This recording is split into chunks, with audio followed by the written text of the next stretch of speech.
So let's talk about the periodic table kind of in more depth, and let's start talking about the S block elements. So when I say S block elements, what exactly do I mean? So I'm referring to group 1A and group 2A, and so when I'm saying S block, I'm referring to the electron configurations that the elements in these two groups or families actually have. So let's kind of talk about what that means. So again, the electron configuration, so how you kind of map where the electrons are in the atom, more specifically what their valence shell electrons are like, or their outermost shell electrons.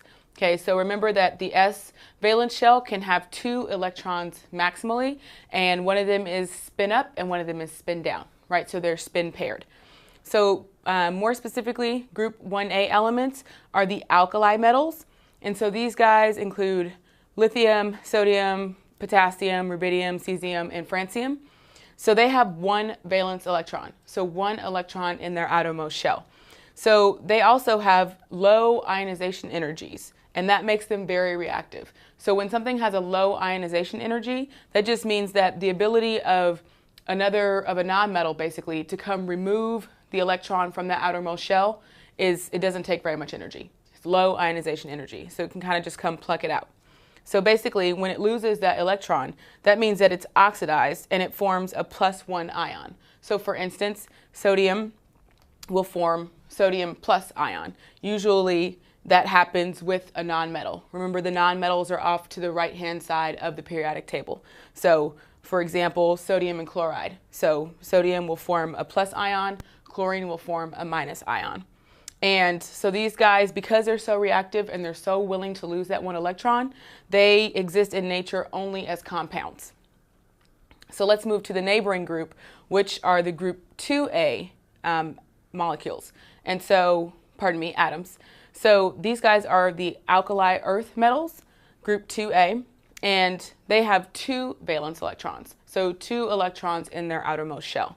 And these guys have a higher ionization energy than their neighbors in group 1A. So they're not quite as reactive, but they're still pretty reactive. These guys also get oxidized to form 2+ ions. So for example, calcium will form a 2+ ion. Again, because their ionization energies are fairly low, not as low as group 1, but they are willing to lose those 2 electrons to become ions, they primarily form ionic compounds with nonmetals and other polyatomic ions. So for instance, calcium can form calcium carbonate, where calcium has a 2+ charge and carbonate has a 2- charge to give an overall 0 charge on that polyatomic ion. So these guys are called alkali earth metals because the earths of this group, so the calcium and the magnesium, the calcium forms lime, which is calcium oxide, and the magnesia forms magnesium oxide. And these guys make alkaline reactions. So therefore they have the name of alkali earth metals. So last but not least, in these group 1 and group 2, you'll see that hydrogen is up here at the top, and it's color-coded pink because it is in fact a non-metal, although it is grouped with the group 1A elements. So it is grouped with them because it has a 1s1 electron configuration. So it does have the 1 electron in its valence shell. However, again, it is a nonmetal, and it occurs as a colorless diatomic gas, H2, similar to chlorine gas and nitrogen gas.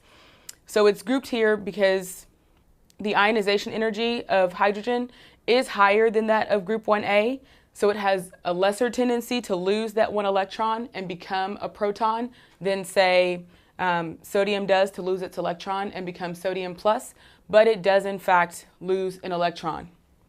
So it forms molecular compounds. And it also reacts with metals to form what we call metal hydrides.